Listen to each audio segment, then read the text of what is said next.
Okay, hi everyone. For today's lesson, we're going to focus on open-ended question. So what is open-ended question? Open-ended question is basically in your world of learning science, a lot of words, a lot of things to explain, a lot of pictures to see and try to figure out what is going on. So that probably is what open-ended question is for you.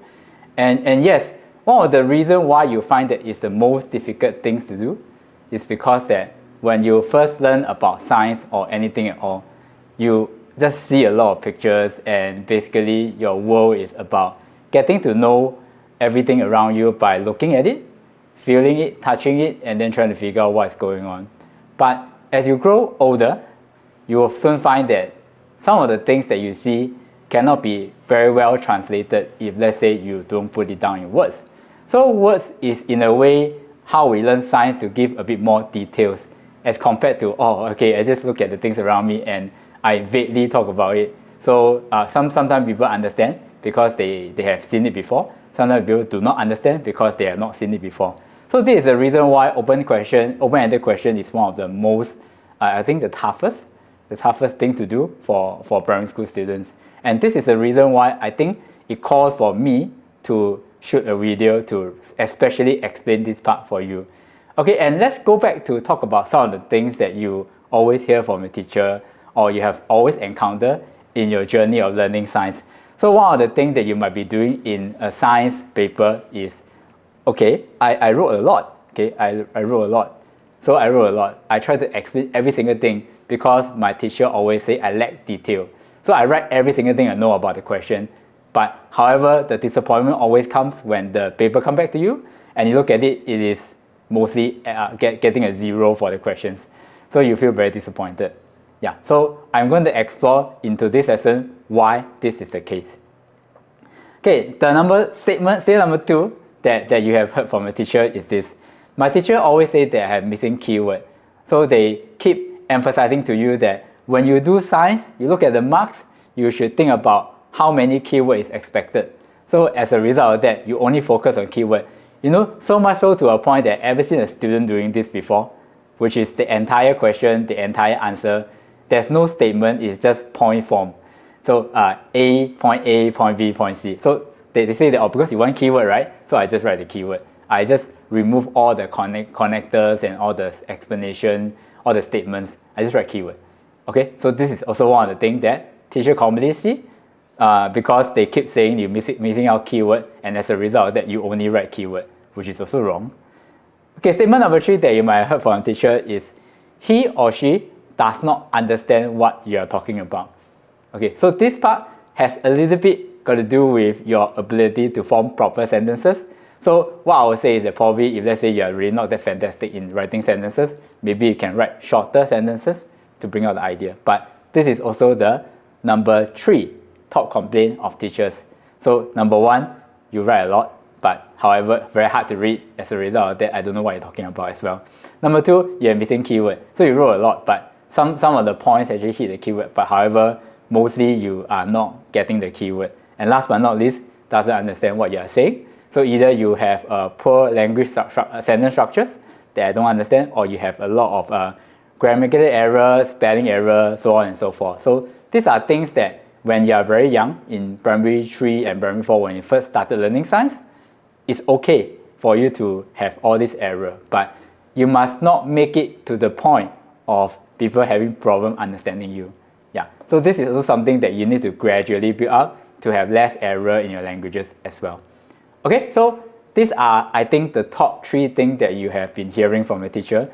But of course, the question is, how do I correct them? So into this video, I'm going to go through the top 2 most common things that happen to you when you are doing your examination, the top 2 most common error and how to overcome them. Okay, so we're going to talk about top 2. And into this lesson, I also take the opportunity to go through the various topics. Of course, the one that require a little bit more explanation. So for those of you who wanted to, at the same time, do your revision, right, this is the best opportunity. Alright, okay, so let's get started. Okay, this is the first thing that students always like to do. Honestly, when I mark the scripts from primary 3 all the way to primary 6, Everybody likes to do this. And what is this? Writing answer halfway. So what is meant by writing answer halfway? It means to say that when you're writing your answers, basically your points are meant to support your final statement of what is the question wants. But what happens is that instead of going to that, you focus so much energy in the explanation part, but you forgot to link back to the question. So this is called answering question halfway. And to give you an example of what this might happen, right, how this might happen, let's look at this question. Explain why more water is collected in the basin when the temperature of the water in the beaker is higher. So for those who have watched my previous video on water cycle, or if you have learned in school water cycle, you should remember that evaporation is one of the things that help us to form the water in the sky, which is a cloud. Okay, so evaporation first, then when you go out, then become condensation. So the processes are already explained in the previous video on water cycle. So if you have not watched it, please go back and watch it now. Okay, but anyway, this question is talking about collecting water in the basin. So process first, what exactly happened in this diagram is that water, this is probably hot water. Even if it's not hot water, there should also be this thing called evaporation as well. But let's assume there is hot water. So when water evaporates, they will rise up to the top. And eventually when it hit the top part, the top surface, there will be condensation. Okay, so they will lose heat and condensate. So what happens is this condensation will be formed on the top. And eventually, because of the slope, it will then go down and then eventually drip into the basin. Okay, so this is how we're going to collect the water in the basin. And the question asks, how come more water is collected when you have this hot water? There is even hotter water. For example, we are talking about 50 degrees Celsius versus 100 degrees Celsius water. So the question is, how come the 100 degrees Celsius water is able to collect more water in the basin? Okay, so let's look at the common answer that I see. Okay, what I think you might be writing. So this is how it looks like. So the answer will be, when the temperature is higher, the water has more heat and thereby evaporate faster. Full stop. Okay, so I will not say that your answer is wrong, but you are answering the question halfway. So this is actually incomplete. Because the question did ask you why more water was collected in the basin, if you recall. But the question did not ask you why was water evaporated faster. But this is one of the key points to help you to answer that question. So in order to make this question more complete, right, the answer more complete, this is what I would have written. The red color part is the extra part. So when the temperature is higher, the water has more heat, evaporate faster. True, I don't disagree. But to answer the question, we then want to link back and say that, oh, because with more water evaporated, more water can condense, and as a result of that, more water can be collected. So link back to the question. Yeah, evaporation is not the thing that they want you to explain. Okay, but rather they want to ask about how come more water is collected, which is a consequence of more water being evaporated. So you must go to the point of explaining that, link back to the question. Don't be too happy, or I think I'm done in my explanation. I think I've answered what the question wants. But read the question. The question is asking you how come more water was collected, not how come more water was evaporated. But of course they are connected. However, you must remember to go back to the question itself. Okay, next question that I've seen where people like to write halfway is this. So in primary 3, you learn about diversity of material, where you ask, how come this is better for that is better for that, something like that. So in this case, right, they will ask you, can you state and explain what is a suitable material to make part A? In a typical question, you will usually find that part A, right, and in the first part, they will ask you to compare certain material, do a test. Then after that, in the second part, right, the last part of the question, they will give you an actual real life item, and then they will ask you what material do you want to use and so on. Yeah. So this, if you are not sure what this object is, this is basically a selfie stick. Okay, selfie stick. That means to say that you hold on to the sticks and then you place at a distance so you can take a picture of yourself to increase the distance. So this part here, the part A, right, which is this part, the stick part, they ask you what is a suitable material for this. Okay, let's look at the answer now. What I think you might be writing will be this. you probably will propose something that is quite stiff, not so flexible, so probably metal, and you can say steel as it will not bend. And this would probably be your full stop answers. Not wrong, yeah, not wrong, but actually you didn't quite explain why would you not want a selfie stick to bend. So this is the thing that you should have also explained. So if in my version of the answer, this is the extra thing I would say. I will say that steel as it will not bend as well, but this allows the person to take a picture accurately without bending, or in that case. So it will not bend. So you don't want the selfie stick to be drooping or coming down when you're trying to take a picture. So that's why in this case, the thing that we are really testing here, we are trying to explain here is that it's about flexibility. You don't want a flexible selfie stick because then you will not be able to take the picture accurately. Okay, next, answering halfway. Given that the container is sealed, say and explain which snail is more likely to survive. So you can see that on the left hand side in setup A, there is a standing light. Okay, in a way it will be shining onto the container. So both container has no access to the air outside, which means to say whatever that's inside is whatever that's inside. And there's a snail and there's a plant. So they ask you about which one is most likely to survive. For those who are very familiar with this topic, I think without me telling you, you should already know, oh, okay, the thing we are looking out for here is actually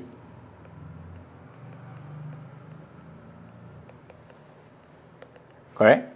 Photosynthesis, food making. Because this process is the process that plants will actually make food for themselves, and at the same time, they also produce the oxygen that the snail needs. So oxygen. So in fact, this is a mutual benefit relationship. Okay, let me draw to the snail. This is a mutual benefit relationship because for the plant, they need carbon dioxide to produce food. For the snail, they need oxygen to respire, which means to say to produce energy for themselves. So in this case, the respiration is a conversion of digested food and into the energy that they can use. So they need that. So, and in this case, this is a mutual benefit relationship.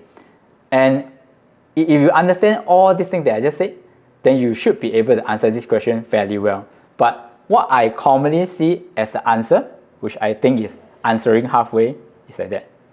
Setup A, because the plant has light and can carry out photosynthesis. Full stop. But the question asks you, how come the snail is more likely to survive? But you haven't answered that yet, or you did not answer that. You just assume that the reader will complete your sentence for you, which is wrong because you answer only halfway. So actually, what you might want to say and link back to the last part would have been this. So is able to carry out photosynthesis? Yes, not wrong. Then you talk about the benefit the plant can provide for the snail. The plant is hence able to produce oxygen for the snail to survive. Okay, so mainly for the snail survival, because not forgetting that this container is sealed. Sealed means there's no coming in or going out of any air anymore. So it's totally reliant on the plant itself. Okay, so link back to the question. Don't answer the question halfway. That's what I'm saying. Okay, now second topmost what we call error that you make in an exam, concept error. Okay, a lot of concept error can arise whenever you are not so clear on what exactly is happening, especially you are getting confused. So this is one of the topmost possible way where you can get confused in this question. You look at it, right? They say that water is poured into the iron. When the iron is turned on, white cloud starts to form after a while. Explain why. So this is once again another water cycle common question that they will ask. White cloud, the other word they can use is white mist. So either white cloud or white mist. And the question is, what are these white cloud and white mist? So coming back to the video on water cycle, which I did explain, I mentioned that white cloud and white mist is basically water droplets. So this includes the cloud that you see in the sky where they are actually water droplets because condensation has already happened, which is why you can see them. Okay, and they ask you why it starts to form after a while. Explain why. So what is the common thing that people will write? Let me show you. They will write this. Water vapor surrounding the iron loses heat and condenses into water droplet forming white mist. Because this is all you remember from some of the standard questions. So you were confused. in some questions they talk about maybe you have a glass panel, window panel, which I explained in my video as well. Then the warm water vapor touches the cold surface of the window and then forming the water droplets. Not really what it means, but it's how they form water droplets. So a lot of confusion with this water come from the surrounding or this water come from the ion itself. Yeah. So this is the second topmost error conception, especially in water cycle. Okay, so this is totally wrong because the water droplet, the white mist, is not from the surrounding. This white mist is from the ion itself. If you look at the question itself, they say that water is poured into the ion, which also means to say that the water came from the ion, the water vapor as well. So ion is hot when you turn it on. So as a result of that, they will cause the water vapor to start being emitted from the ion itself. And then after that, right, it touches the colder surrounding air and thereby losing heat as well as condensate in the water droplet, which are the white clouds. Yeah. So actually this part also as well, I also often see that people don't like to write this to link back to the question. You are supposed to explain what are the white cloud, but as a result of your focus on the first part, right, you forgot that you have to link back that what is white cloud. You are supposed to explain that. Okay, next question. This is a force and energy question, which I commonly see in a P6 student writing it wrongly. Explain why a heavier arrow will not be able to travel as far as the lighter one when released. So they will give you a series of questions, then they ask you, if I change the arrow to a heavier one, will it be able to travel further away? Okay, common answer that we see is this. This is as the heavier arrow has more gravitational potential energy and pulls it down faster. Okay, so why is this wrong? Why I say this is a concept error? Because energy, okay, energy is one of the things that allow us to do an action, yes. But the actual one carrying out the action is not the energy itself, but energy allows us to do the work. So as a result of that, we will not directly link energy to the thing that's happening to the arrow itself, but rather we will say that the gravitational force. So force will be able to act on the object and in order to pull it down, not so much of the energy. Energy allows the force to be acted, so there's a direct relationship. But please remember that the energy is not the one carrying out the action, but the force is. So remember to say that force is the one that's pulling it down and thus unable to travel far. So once again, linking back to the question. You will not want to stop at just talking about the arrow coming down. You want to continue and say that, oh, the arrow coming down is because of the force. And then as a result, cannot travel far. Okay, so complete the sentence. Okay, last but not least, I think this should be the last one. Explain why when a person runs, the heart rate becomes faster. So this is a respiratory and circulatory system thing. And if you recall, the heart rate increases because heart needs to pump blood. And blood carries two things, digested food, and secondly is the oxygen. Okay, so these are the two things they are trying to deliver, and these two things together will give you the almost important energy, which I mentioned in my first video. Okay, so let's take a look. Common misconception, common thing that people will do will be this. This is when the person runs, the person needs more energy and heart rate increase for the blood to deliver energy faster. Yeah, so this is the mistake. Blood do not directly deliver the energy that you need, but the blood delivers the things you need to make the energy, to get the energy. So this is a concept error. Blood will not deliver the energy directly. It's an indirect process. So everything is the same, but just that the blood needs to flow faster to deliver digested food and oxygen needed to produce more energy for your body. Okay, so this is actually the supposed answer that I would have written. Okay, and with these two top common error that I have actually explained, I hope now you have a better picture or clearer picture of what are the things that you are commonly doing. How come sometimes your teacher say you are writing too much, too little, and what exactly is the thing that you should be writing. So this video should have given you a very clear picture of what you need to do. So in the future video that we're going to shoot more, I'm going to explain a lot more on the skill set, So we will focus for the exam period that's coming up. We will focus on the skill set, and at the same time, I'll be going through some of the concept that you need to know for the various topics. So this is the direction that we will head. So let's hope that this video can help to prepare the PSLE student who are taking a PSLE in about 1 month's time. And of course, the primary 5, primary 4 students, the remaining levels, they should be able to benefit from this video as they are taking their exam end of the year. Okay, I hope you like this video. Do remember to help me to like and subscribe. And of course, share with your friends. That's the most important, so that more people can benefit from this video. Okay, thank you very much. I'll see you again in the next video.